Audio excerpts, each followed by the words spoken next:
은혜 받으실 하나님 말씀은 룻기 3장 1절로 우리 주보에는 18절까지 나와 있죠. 근데 오늘 12절까지만 우리가 교독하도록 하겠습니다. 자, 우리 오늘 룻기 강해의 네 번째 말씀입니다. 제목은 나를 덮으소서. 주님 나를 덮으소서. 우리 한번 따라해 봅시다. 주님 나를 덮으소서. 시작. 주님 나를 덮으소서. 자, 오늘 본문 가운데 나오는 내용이죠. 자, 이런 제목으로 함께 말씀을 나누도록 하겠습니다. 잠시 우리 지난주 말씀 좀 복기를 해보겠습니다. 지난주에는 룻이 경험한 은혜 위에 은혜들에 대하여 우리가 말씀을 나눴습니다. 자격이 없는데 식탁으로 초대받은 은혜, 일꾼들 옆에서 함께 배불리 먹는 은혜, 들판에서 볕단채 떨어지는 그 이삭을 마음껏 주었던 은혜, 그뿐 아니라 옆 사람, 어머니죠. 시어머니를 배불리 공양할 수 있는 먹이는 은혜, 은혜의 통로가 된 거죠. 그래서 그를 통해 옆 사람이, 그 나오미가 새롭게 회복되고 변화되는 것을 목격하는 은혜도 누렸습니다. 할렐루야. 다 모든 은혜죠. 은혜 위에 은혜 맞습니다. 그런데 그 모든 것이 은혜지만 룻이 경험해야 되는 가장 궁극적인 큰 은혜가 있다라고 말씀드렸어요. 그게 뭐예요? 뭐였죠? 보아스와 결혼하는 은혜예요. 룻기는 그 이야기입니다.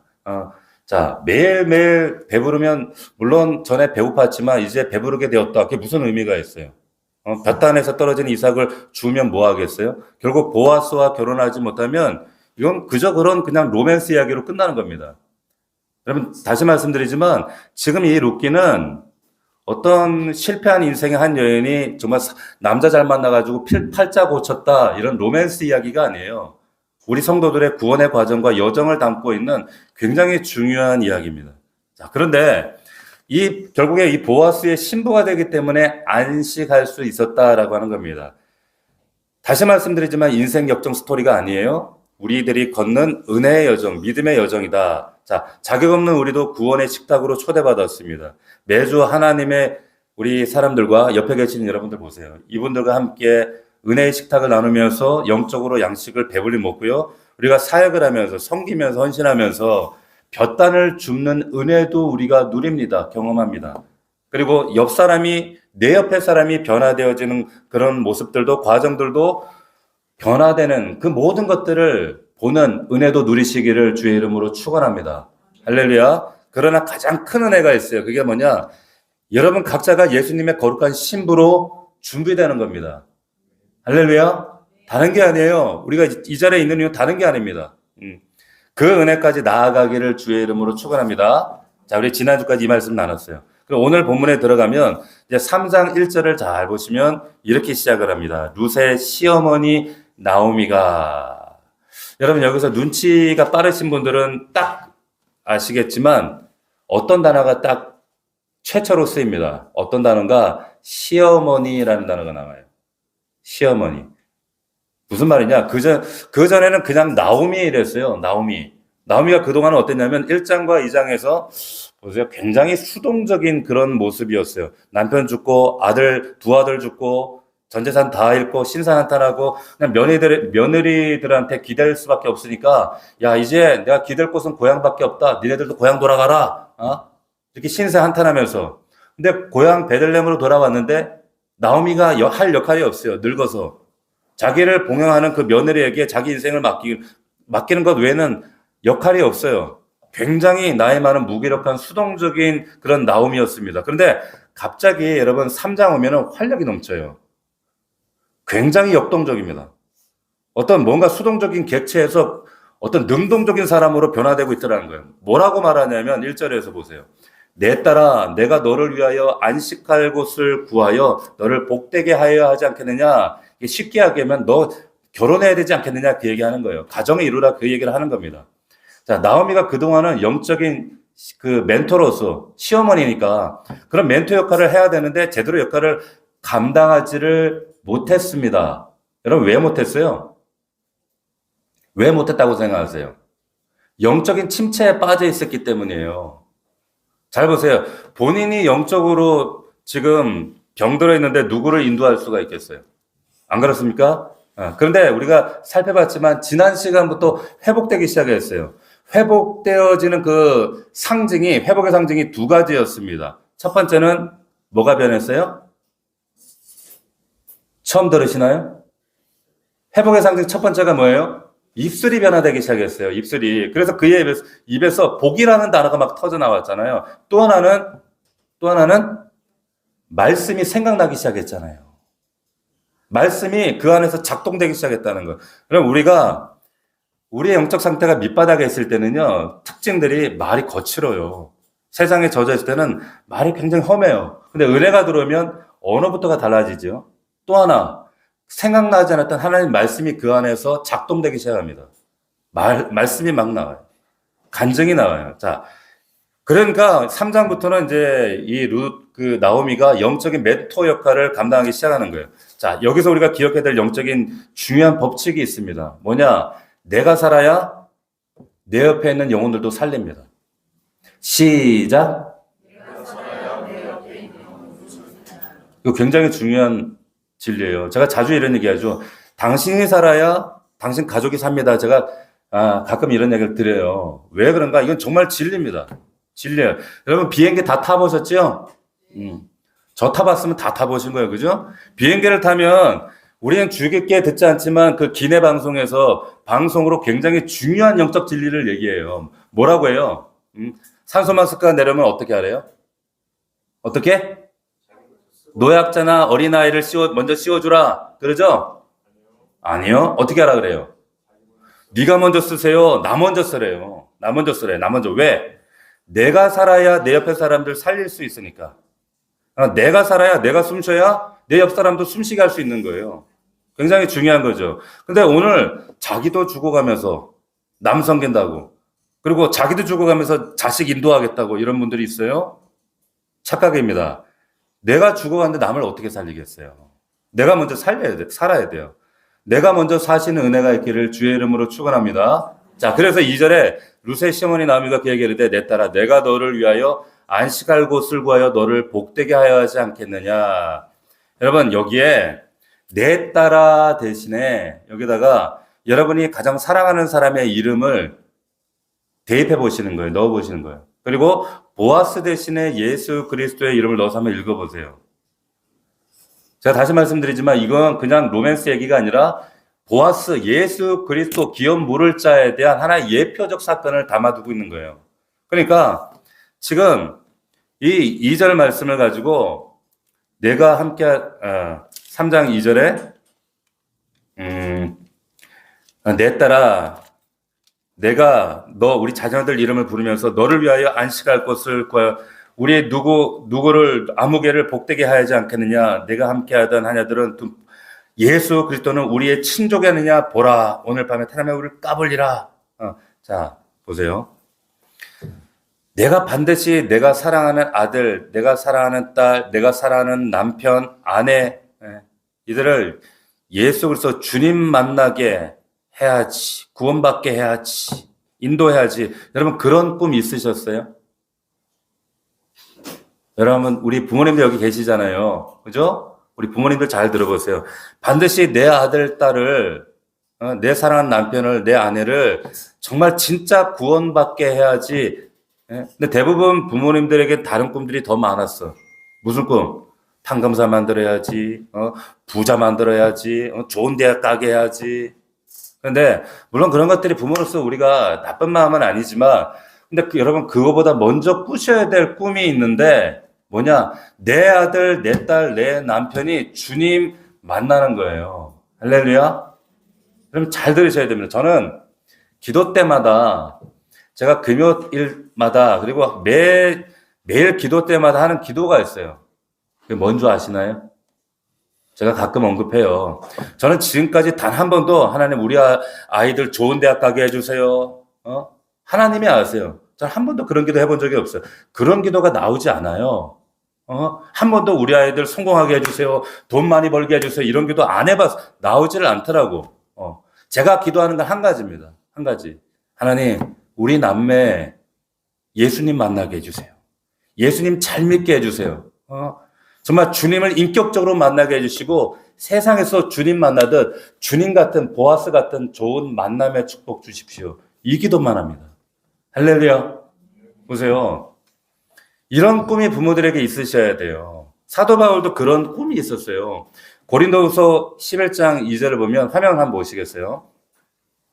화면에 보면 한번 같이 한번 읽어봅시다. 중매라는 말이 나옵니다. 같이 읽어봅시다. 시작. 내가 하나님의 열심으로 너희를 위하여 열심을 내노니 내가 너희를 정결한 처녀로 한 남편인 그리스도께 드리려고 중매하미로다. 자, 여러분 한 영혼을 살리는 거룩한 중매장이가 되시기를 주의 이름으로 축원합니다.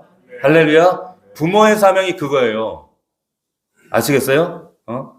여러분 나오미가 사실은 옛날부터 중매장이 역할을 했습니다. 나오미가 모압 떠나올 때 여러분 한번 회상해 보세요. 그때 어쩌면 그때 중매쟁이 역할을 했어. 어떻게 했어요?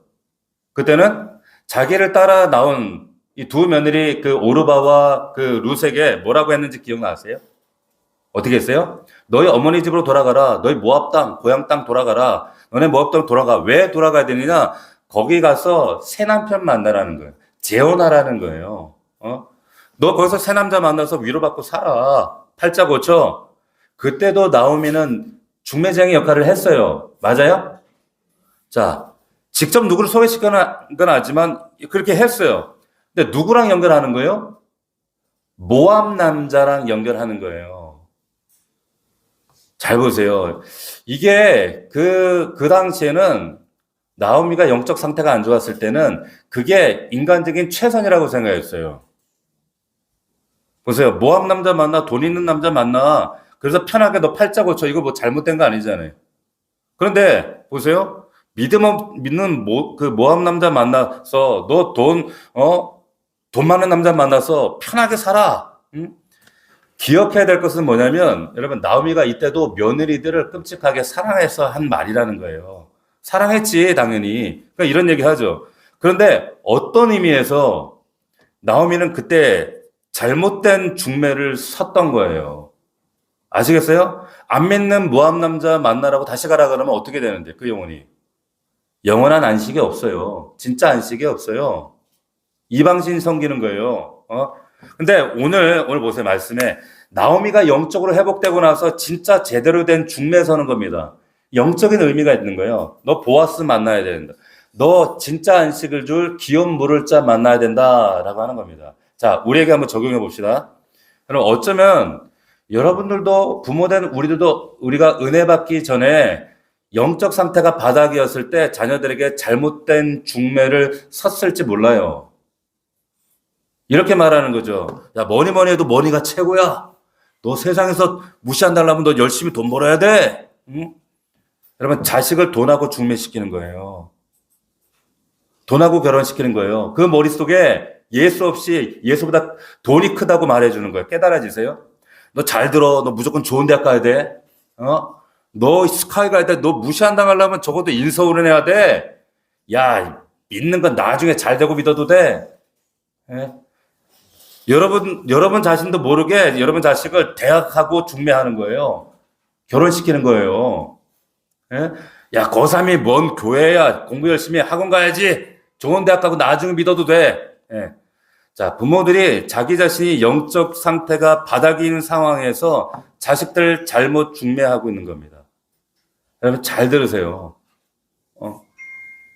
저는 그러면서 단호하게 말씀드리는 게 우리 자녀들은 고3 때도 주일날 범한 적이 없어요. 여러분 제가 나오미가 나중에 은혜 받고 정신 차리고 나니까 깨닫잖아요. 야, 그 다 의미가 없는데 그리고 제대로 된 중매를 선단 말이에요. 결국엔 예수 잘 믿는 게 그게 최고인데 그때는 몰라요. 안 깨달아지는 거예요. 제가 아직도 참 잊지 못하는 한 그 집사님이 계시는데 이전 교회에 전전교회 어떤 집사님이 제가 금요일인가 수요일날 예배를 마치고 나왔더니 저한테 와서 저 붙잡고 엉엉 우시는 겁니다. 울어요. 이유를 들어보니까 딸이 모범생이었어요. 그래서 서울에 있는 그래서 학교를 다니는데 이 녀석이 이제 부모님 말을 안 듣고 이제 나가 살겠다고 했는데 가서 보니까 동거를 하고 있는 거예요. 그래서 애를 가져버렸네. 그런데 이 애가 이제 그 남자는 학생도 아니고 미술인가 음악인가 한다고 하면서 머리 기르고 막 돌아다니는데 이상한 애한테 혹 해가지고 그 잘생겼다고 혹 해가지고 빠져가지고 그러고 동거를 하고 살고 있는 거예요. 그러면서 저한테 와서 한탄을 하는 거예요. 예전에 그때 말씀이 들어갈 때 성경적 가치관으로 그때 하나님 앞에 온전히 인도했다면 돈, 성공 이런 것만 주입할 줄 알았지. 그런 성경 가치관에서 이들을 키우지 못했던 게 너무 후회가 된다는 거예요. 그러면서 늦었나 봐요. 목사님 어떻게 해요? 어떻게 우시던 게 생각나요. 이런 분들 제가 한둘이 본 게 아니라니까요, 여러분. 지금 주일학교 때부터 아이들을 말씀으로 우리가 제대로 양육하지 않으면 크면요, 머리 커지면 안 믿어요. 하나님 그딴 게 어딨어 이런다니까요. 여러분 잘 들으십시오. 지금 여러분 사랑하는 자녀들을 누구와 중매시키고 계세요? 제발 당부합니다. 제대로 중매 서시기를 축원합니다. 할렐루야. 그러면서 보세요. 2절에 나오미가 적극적으로 이제 전략을 짜요. 2절 보십시오. 2절 다시 보면 내가 너를 안식할 곳을 구해야 하지 않겠냐 하면서 내가 함께하던 하녀를 둔 보아스는 우리의 친족이 아니냐 보라. 그가 오늘 밤에 타작마당에 보리를 까불리라. 이제 타작한다는 거죠. 여기에 여러분 친족이라는 말은 뭐냐면 히브리에 이게 기업 물을 자라는 뜻이에요. 기업 물을 자. 이게 자주 등장합니다. 그러니까 이 보아스가 타작마당에서 이제 탈곡할 거야. 그 다음 지시가 내려와요. 3장 3절에. 그러면 뭐라고 합니까? 너는 목욕하고 기름 바르고 의복고 타작마당에 내려가서 그 사람이 먹고 마시기를 다까지 나타나지 마. 목욕하고 재개하고 옷 갈아입고 그리고 기다렸다가 이제 기회를 엿보라는 거예요. 그 다음에 뭐라고 하는가? 3장 4절 같이 한번 읽어봅시다. 시작. 그가 누울 때에 너는 그가 눕는 곳을 알았다가 들어가서 그의 발치 이불을 들고 거기 누우라. 그가 내 할 일을 내게 알게 하리라 하니. 자, 이거 시어머니가 불륜 조장하는 거예요? 네? 이거 뭐 하는 거예요? 우리의 문화적 상식으로는 이해가 안 되죠. 자, 이게 지금 보세요. 사실 이 기업물을 짜라고 하는 이 제도 고엘이라고 하거든요. 근데 이거는 상대방이 나 안 해 잃어버리면 끝이에요. 이런 전략을 안 해도 된단 말이에요. 그런데 옷을 갈아입고 준비된 마음으로 정중하게 그 보아스의 궁유를 구하는 마음으로 나아갔다라는 거예요. 그 모습을 지금 연출하고 있는 겁니다. 여러분, 우리는 보지 않지만은 카톨릭에서 보는 그 외경이라고 하는 성경이 있어요. 우리는 정경 이것만 하는데 그들이 보는 또 외경이라는 성경에 보면 유디시라고 하는 그 책이 있습니다. 거기에 보면 그 바벨론 장군의 그 홀로페르네스라고 하는 그 장군이 있는데 이스라엘을 막 괴롭히는 거야, 학대하는 거야. 그러니까 이스라엘 백성들이 대책이 없어. 왜? 너무 압도적 힘을 가지고 있으니까 어떻게 해볼 수가 없는 거예요. 근데 이때 유디시라고 하는 과부가 등장을 해요. 그래서 유디시, 나를 보내달라고 얘기를 하는 겁니다. 사람들이 네가 어떡하려고? 네가 뭔데? 해보겠다는 거예요. 그래가지고 이 유디시 과부의 옷을 벗어요. 그리고 값비싼 향유를 바르고 그리고 머리를 빗고 목욕 재개한 다음에 남편이 살아있을 때 사줬던 그 비싼 옷으로 갈아입습니다. 화려한 옷으로. 그리고 홀로페르네스 장군 앞에 호련히 나아가요.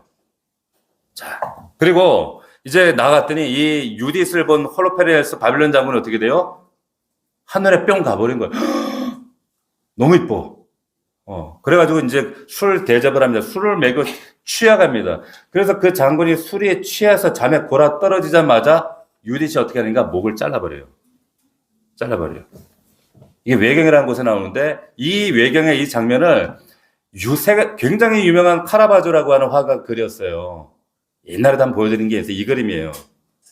자, 이 카라바조라고 하는 사람이 그린 그림인데 16세기의 화가입니다. 아주 유명한 사람이에요. 침대에 누워있는 이 홀로페르네스가 누워있어요. 근데 하얀 옷 입은 오른쪽에 유디시 칼을 양손을 잡고 목을 자르는데 보세요. 칼이 목을 베고 있는데 반쯤 잘린 상태예요. 근데 죽어가는 그 홀로페르네스가 유디시를 쳐다보면서 네가 나를 이러고 있는 거예요. 근데 옆에 저 할머니가 더 무서워. 할머니가 왜 저러고 있는 줄 아세요? 눈을 부릅뜨고 냉엄하게 냉엄한 표정으로 목이 떨어지면 받을 준비를 하고 있는 거예요. 저 한여가. 야, 이게 외경에 나오는 유디시라고 하는 책의 장면입니다. 자, 이게 뭐냐면 민족의 운명을 바꿔버린 유디시라는 과부 이야기예요. 그런데 룻은 인류의 역사를 바꾼 사람이 되어버리는 거예요. 할렐루야.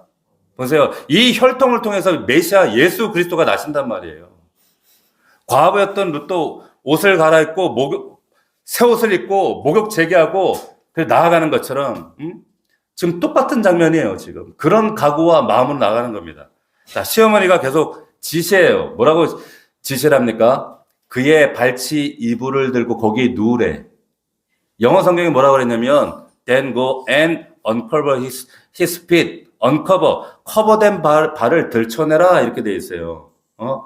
어떻게 여러분 발이라고 하는 거는 이 근동세계 문화권에서는 다리를 음부와 동의어로 이렇게 얘기를 합니다. 그러니까 음부를 뜻하는 것을 완곡하게 이렇게 표현하는 말인데 그 발치 이불을 들고 이게 성적 담론으로 얘기하면 잠자리를 같이 한다 이런 뜻이에요. 이게 히브리 언어의 특색 중에 하나가 뭐냐면 여러분 그리스 헬라어 같은 경우에는 법, 뭐 가정법, 명령법 그리고 이런 법과 시제 이게 굉장히 엄격한 단어여서 엄격한 언어라 그래요. 딱 정확해요 아주.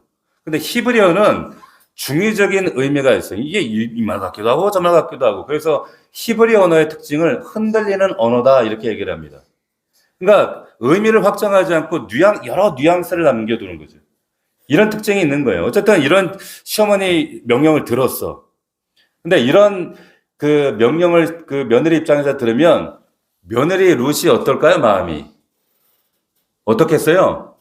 좀 당황스럽지 않겠어요? 여러분이 며느리라면? 자, 근데 앞서 보세요. 며느리 그 오르바와 함께 있을 때, 야, 너 고향으로 이제 새 남자 만나 결혼해. 그렇게 얘기할 때 룻이 어떻게 했어요? 아닙니다. 전 따라가겠습니다. 이랬잖아요. 그런데 그런 룻이었는데 지금은 룻이 뭐라고 대답하는가? 5절 말씀 보세요. 룻이 시어머니에게 이르되 어머니의 말씀대로 내가 다 행하리다. 참 이게 이해가 좀 안 되죠? 근데 우리의 문화적 상식으로는 이해가 안 되지만 지금 말씀의 근거에 순종하고 있는 거예요. 근데 보세요. 저는 궁금한 게 있어.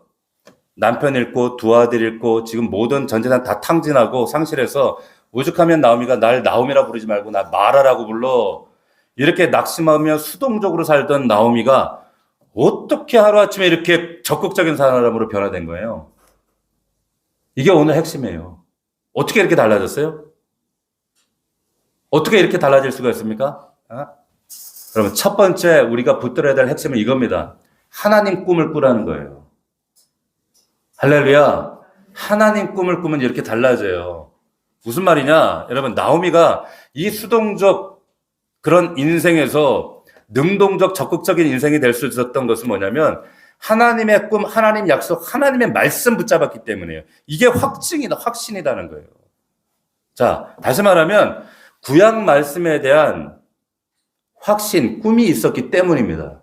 무슨 말이냐? 여러분 2장 17절 앞에 보시면 우리가 지난주 살펴봤지만 룻이 저녁까지 죽고 죽은 것을 떠니 한 해바쯤 되는 걸 가지고 왔잖아요. 그죠? 시어머니한테. 그래서 시어머니에게 죽은 것을 보이고 배불리 먹고 시어머니에게 드리매 19절. 시어머니가 그에게 이르되 뭐라고 물어봐요. 너 이거 어디서 주웠니? 어디서 이랬니? 너 돌본 자에게 복 주기를 원한다. 룻이 그랬더니 누구에게 이랬는지를 시어머니에게 말하여 이르되 오늘 일하게 한 사람이 보았습니다. 이런 얘기를 하죠.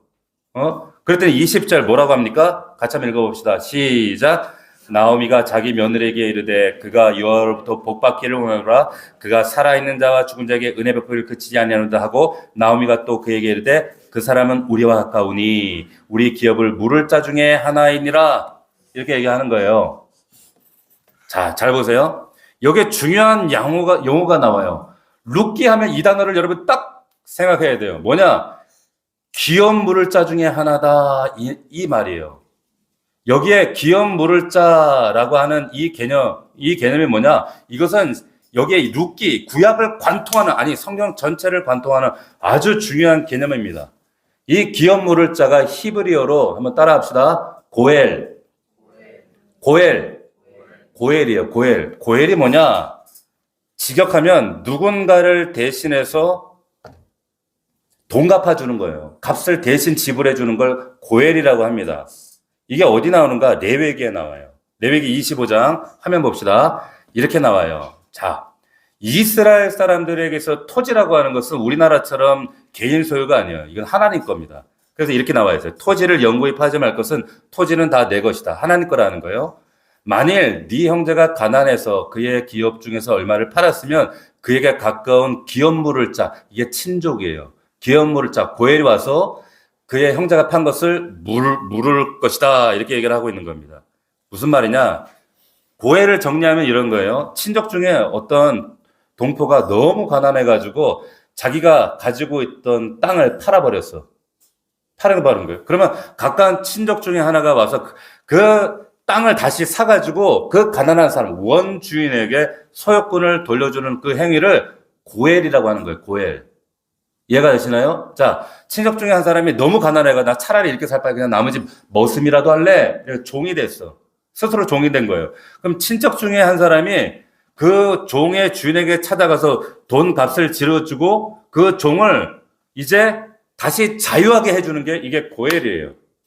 근데 여기 이 룻게 나오는 이 고엘은 뭐냐? 친족 중에 하나가 갑자기 다 죽고 여자 과부만 남았어. 그러면 이제 친족 중에 가까운 사람이 그 홀로 남은 과부를 자기 아내로 맞아들여서 이제 신분을 회복시켜 주는 것. 이것도 고엘이라고 불렀어요. 할렐루야? 이해가 되시나요? 자, 그러니까 나오미의 이 말 속에는 지금 고엘을 가슴에 품기 시작했다는 거예요. 지금 2장 20절에 이 보아스가 룻에게 호의를 베푸는 이 사건을 소식을 들으면서 나오미가 뭘 꿈꾸기 시작하는 겁니까? 네 개의 말씀을 꿈꾸기 시작하는 거예요. 하나님의 약속, 하나님의 말씀, 이 하나님 꿈을 꾸기 시작했던 거예요. 할렐루야. 여러분, 하나님의 약속이 있으면, 여러분, 하나님의 확증해 주신 우리에게 약속된 말씀, 꿈이 있으면 그 사람은 달라져요. 적극적으로 달라집니다. 저는 그런 걸 많이 봐요. 자주 봐요. 매일 봐요. 며느리가 들고 온 한 에바의 곡식, 열흘치 분량이었어요. 거기에 만족하지 않고 꿈꾸는 나오미로 변화됩니다. 그 곡식 보면서 어쩌면 이 고해를 통하여 우리 가문을 바꾸어 주실지도 몰라라고 하는 꿈을 꾸기 시작한 거예요. 여러분 잘 들으세요. 여러분 신앙은 그냥 오늘 평안하니까 거기에 만족하는 게 아닙니다. 하나님 꿈 꾸셔야 돼요. 할렐루야. 꿈을 꾸시는 거예요. 자, 그 꿈 때문에 나오미의 인생이 이렇게 능동적으로 바뀐 겁니다.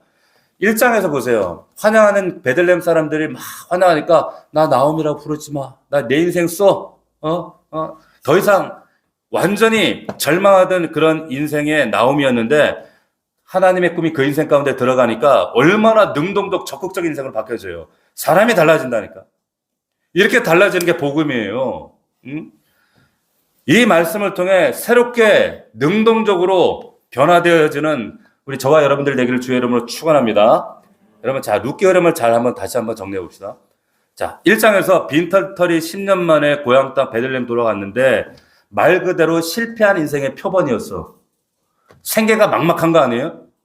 오죽했으면 1장 21절에 내가 풍족하게 나갔더니 여호와 하나님께서 나를 빈손되어 돌아오게 하셨다면서 하나님 막 삿대질하고 원망한단 말이에요.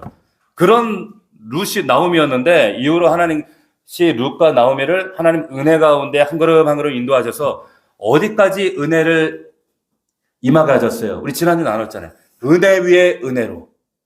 그래서 배불리 먹고 2장 18절에도 그 배불리 먹고 남은 것을 또 어머니에게 갖다 드리고 은혜의 통로가 되게 하시고 또 17절에 저녁까지 준 것을 떠보니까 보리가 한 에바 노동자 열흘치 분량의 식량을 거두는 거예요. 이런 은혜 위에 은혜를 경험해요. 자, 이런 은혜, 빈털터리로 돌아왔는데 풍족히 먹고 배불리 먹을 뿐만 아니라 그걸 나오미에게 가서 나누어지고 그 먹은 나오미가 새롭게 변화되어지는 이런 은혜를 누리고 있는데 자, 2장에서 놀라운 축복의 장면이 뭐예요? 이쯤 되면 솔직히 여러분 뭐 더 바랄 게 있어요? 자, 현실의 기도 응답 받았잖아요. 결핍의 문제가 해결됐잖아요. 배불러졌잖아요. 1장에 비해서 2장은 지금 배가 부르고 진짜 완전히 격세지감을 경험하는 그런 하나님의 은혜 말씀이지만 잘 들으십시오. 근데 여기에 함정이 있어요. 여기에 함정이 있다니까.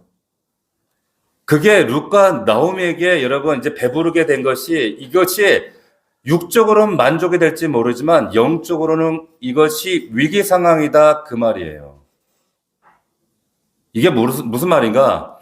여러분 룻기 2장에서 보아스를 통해 후한 대접을 받고 배불리 먹게 되어지고 이삭 주께 볕 한 채 떨어지는 은혜를 누리고 이제 열흘이나 먹을 수 있는 식량을 가득 거두고 이게 대단한 일이잖아요. 응답 받은 거 맞잖아요. 그런데 여러분 룻을 향하신 하나님의 계획과 꿈은 거기가 종착지가 아니더라는 거예요. 이해가 되시나요? 2장으로 끝나지 않아요. 룻기는 배불리 먹었더라 하고 끝나는 성경이 아니더라는 거예요. 진짜 이야기는 3장에 나와요. 우리 성도들 여러분들의 안타까운 지점이 이 지점입니다. 우리 인생에 안타까움이 왜 안타까운가? 1장에서 배고프던 시절 생각하니까 2장에 와가지고 충족이 되어지고 나니까 배불러지고 나니까 어떻게 해요? 더 이상 바랄 게 없어요. 아유 신앙도 육적인 삶도 이만하면 됐어. 주님 감사합니다. 이러고 사는 거예요. 그냥 매일. 내가 여기서 뭘 더 바래? 이러면서 그냥 2장에서 둥지 틀고 그렇게 머물러 사는 인생 성도들이 얼마나 많은가라고 하는 겁니다. 근데 2장에서 그런 풍요로움을 누릴 때 3장 있고 4장 있다는 걸 룻은 몰랐어요. 몰랐다니까? 나아가야 된단 말이에요. 나아가야 된다는 겁니다. 여러분, 우리의 인생도 마찬가지예요. 우리 신앙 여정도 1장만 있는 게 아닙니다. 2장만 있는 게 아니에요. 이 자리에도 어쩌면 2장에서 멈추고 계신 분들이 있어요. 2장을 누리고 계신 분들이 있어요. 근데 2장만 있는 게 아닙니다. 하나님이 견인하시면 3장과 4장까지 나아가게 하실 줄로 믿습니다. 이 기대를 갖고 나아가시는 거예요. 그래서 여러분 시편의 81편 화면 한번 보시면 하나님 이런 얘기를 하시죠. 같이 한번 읽어볼까요? 시작. 나는 너를 애굽 땅에서 인도해낸 여호와 내 하나님이니 내 입을 크게 열라 내가 채우리라. 자, 채우신데 더 크게 열라는 거예요. 근데 보세요. 이 백성들이 하나님은 채우리라 하는데 우리 현실이 어때요? 채우리라 하였으나 내 백성이 내 소리를 듣지 아니하며 이스라엘이 나를 원하지 아니하였도다 이러는 거예요. 한 에바가 있는데 이렇게 풍요로운데 배부른데 배부르게 먹고 남을 양식이 있는데 이만하면 나 그럭저럭 세상 사람 볼 때 잘 사는데 뭘 더 입을 열란 말입니까? 이 정도면 충분한데 이렇게 살고 계시는 2장에 멈추어 있는 둥지 틀고 계시는 성도들이 있더라는 겁니다. 놀라운 3장으로 진입하시는 여러분들 되기를 축원합니다. 누가복음 6장처럼 후회되어 흔들어 넘치도록 하나님 부어주시는 은혜를 만나시기를 축원합니다. 자, 여러분 이렇게 2장에서 만족하면요. 한 해바에 만족하는 인생이 되면 왜 그게 위험한가 하면 2장의 마지막 구절 한번 보세요. 2장 23절 한번 보시기 바랍니다. 이렇게 같이 한번 읽어보겠습니다. 시작. 이에 룻이 보아스의 소녀들에게 가까이서 보리추수와 밀추수를 마치기까지 이삭을 주며 그의 시어머니와 함께 거주하니라. 끝날 때 있다는 거예요. 아시겠습니까? 육적인 것은 끝날 때가 있어요. 그 인생 마지막은 끝날 때가 있고 허무함만 있더라는 거예요. 허무함으로 끝나는 때가 있다는 거예요. 2장에 여러분 풍요로움을 은혜를 누릴 때 3장으로 넘어가셔야 돼요. 신앙의 여정이 이와 같다는 거예요. 할렐루야. 그러니까 우리 인생의 끼니나 그냥 해결하고 우리의 맨날 하나님 주세요 하는 그런 결핍이나 해결하는 그런 룻기 2장을 목표로 사는 인생이 아니라 3장으로 4장으로 넘어가야 될 줄로 믿습니다. 이거 기억하라는 거예요. 궁극적인 하나님의 꿈 뭐예요? 다시 강조하지만 룻이 꾸어야 하는 꿈은 배부르는 거 아니에요. 한 해봐 곡식 거두는 거 아니란 말이에요. 뭡니까? 지금 장차 룻을 통하여 그 사사시대에 자기 속에 오른 대로 지 맘대로 살던 그 세상 가운데 그 룻의 배를 통하여서 다윗 왕조가 열려지고 그리고 그 다윗 왕조를 통해 메시아 예수 그리스도가 오는 그런 놀라운 영적 비밀은 비밀을 룻이 몰랐단 말이에요. 이 은혜가 여러분들에게도 임하기를 주의 이름으로 축원합니다. 자, 그렇다면 이 놀라운 꿈이 성취되기 위해서 여러분들이 뭘 구해야 하는가? 하나님의 옷자락으로 덮이는 은혜를 구하셔야 돼요. 6절. 여러분 6절 보십시오. 그가 타작마당으로 내려가서 시어머니의 명령들을 다 하니라. 보아스가 먹고 마시고 마음에 즐거워 곡식 끝에 눕는지라. 룻이 가만히 가서 그의 발치이불을 들고 거기 누웠더라. 밤중에 누웠는데 9절 우리 같이 한번 읽어봅시다. 시작. 이르되 내가 누구냐 하니 대답하되 나는 당신의 여종 룻이오니 당신의 옷자락을 펴 당신의 여종을 덮으소서. 덮으라는 거예요. 자, 여기 보시면 한 해 농사 끝났으니까 얼마나 풍요로워요. 누가복음의 어리석은 부자처럼 보아스도 야 기분 좋으니까 내오나 먹고 마시고 즐기자 했던 겁니다. 그런데 새벽에 한기가 느껴져가지고 이제 술 취해가 자빠져 있는데 갑자기 뭐 발에 뭐가 발에 뭐가 걸리는 거예요. 그래가지고 이게 뭐야? 그래가지고 봤더니 웬 사람 같은 게 보이는 거예요. 당시 근동에서는 악한 영은 밤에 온다고 찾아온다 생각했기 때문에 화들짝 놀란 거예요. 그래서 누구냐 할 때 9절 그랬더니 이렇게 얘기하는 누구냐 대답하니 나는 당신의 여종이 룻입니다. 옷자락을 덮어주십시오. 이런 표현이 등장을 합니다. 근데 여기에 보면 나는 당신의 여종이라고 말할 때 이 여종 2장 13절에 보면 나는 당신의 하녀입니다. 그러잖아요. 근데 여기 쓰여지는 여종과 하녀는 다른 말이에요. 무슨 말이냐? 이 여종이라는 단어는 히브리어상 뉘앙스가 다양하다 그랬죠. 이게 아내 혹은 첩을 뜻할 수도 있는 단어입니다. 그러니까 다시 말하면 룻이 지금 적극적으로 보아스에게 대시하고 있는 거예요. 우리말로 번역할 때 별 차이가 없죠. 재밌어요. 당신의 옷자락으로 덮어주십시오. 이게 뭔가 하면 기도예요. 기도입니다. 쉽게 얘기해서. 여러분 에스겔서 16장에 보면 하나님과 이스라엘 백성들의 관계를 하나님이 설명하시는데 이런 표현을 씁니다. 결혼으로 표현하는 장면이 있어요.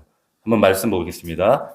에스겔서 16장 8절인데 한번 읽어볼까요? 시작. 내가 내 곁으로 지나며 보니 내 때가 사랑을 할 만한 때라. 내 옷으로 너를 덮어 벌거벗은 것을 가리고 맹세하고 언약했다는 거죠. 자, 무슨 말이냐면 이 말씀은 하나님과 그 백성 사이의 결혼 관계를 암시하는 말을 옷을 덮었다는 표현을 써요. 직역하면 우리가 이제 결혼했다, 부부다 이 말이에요. 지금 이 룻이 이 보아스에게 옷자락으로 자기를 덮어달라 하는 이 요구는 무슨 말이에요? 나의 남편이 되어주세요라는 의미예요. 청혼하고 있는 거예요. 옷자락으로 날 덮어주십시오. 여러분, 이것이 우리 신앙의 여정이고 우리의 신앙 고백이라면 우리는 어떻게 해야 돼요? 이런 갈망을 가지고 궁휼하심을 바라면서 하나님께 예수 그리스도께 이 은혜를 구하는 거예요. 주님, 나를 덮어주세요. 나를 신부로 맞아주세요. 여러분, 이 덮어주세요. 창세기 1장 2절에 보면 여러분 잘 아는 말씀. 오늘 또 기도하시는 우리 권집사님이 이 얘기를 하시더라고. 한번 읽어봅시다. 시작. 땅이 혼돈하고 공허하며 흑암이 급히 미어 있고 하나님의 영은 수면 위에 운행하시니라. 이 운행하시다는 말이 라프라고 하는 히브리 말인데 허버링, 덮는다는 말이에요. 하나님의 영이 수면 위에 운행. 암탉이 이 허버링이라는 말은 암탉이 알을 품는 모양이에요. 이게 허버링이에요. 라프. 암탉이 알을 품듯이 새끼를 품듯이 알을 품듯이 성령이 우리를 품어 안으시는 태초에 그러면 혼돈과 공허와 흑암 가운데 마치 구원받기 이전에 주님 모르기 전에 우리의 인간의 상태였는데 성령이 운행하시는 거예요. 품으시는 겁니다. 옷자락으로 덮으심. 이게 창세기 1장 2절에서는 운행이라는 단어로 이게 대체가 된 거예요. 그래서 신명기에도 보면 또 비슷한 말이 나옵니다. 넘겨보면 같이 한번 읽어봅시다. 시작. 마치 독수리가 그 독수리를 어지럽게 하며 그 새끼 위에 너풀거리며 그 날개를 펴서 새끼를 받으며 그 날개에 그것을 엎는 것 같이 여호와께서 홀로 그들을 인도하셨다고 함께 한 다른 신이 없었도다. 자, 너풀거렸다 이 말이 라프예요. 운행하시고 품었다 그 말이에요. 덮었다 그 말이에요. 혼돈과 공허 흑암 위에 하나님의 심이 너풀거린 것처럼 독수리 새끼들, 저와 여러분들 이스라엘 백성들을 너풀거리며 품었다. 이 말씀을 이렇게 표현하고 있는 거예요. 라프로 너풀거렸다, 운행했다. 응? 그 날개가 옷자락으로라는 표현으로 나옵니다. 옷자락. 그러면 2장 12절에 보면 지금 그 룻에게 보아스가 이런 얘기를 하거든요. 여호와께서 내게 행한 일에 보답하시길 원하며 이스라엘 하나님 여호와께서 그의 날개 아래 보호받으러 온 내게 온전한 상 주기를 원한다. 온전한 날개. 이게 뭡니까? 지금 이 3장에서는 옷자락으로 나오는 거예요. 날개가. 어? 이게 카나프예요. 보아스 옷자락이 덮는 겁니다. 추워서 옷 달라고 하는 게 아니에요. 응? 거지가 된 룻이 그 땅 지주였던 보아스와 결혼해서 그의 그 밑바닥 인생이 회복되어지고 지위가 회복되어지는 보아스의 지위에 버금가는 지위로 회복되어지는 성도들의 구원 복음의 이야기가 지금 룻기에 담겨져 있다는 거예요.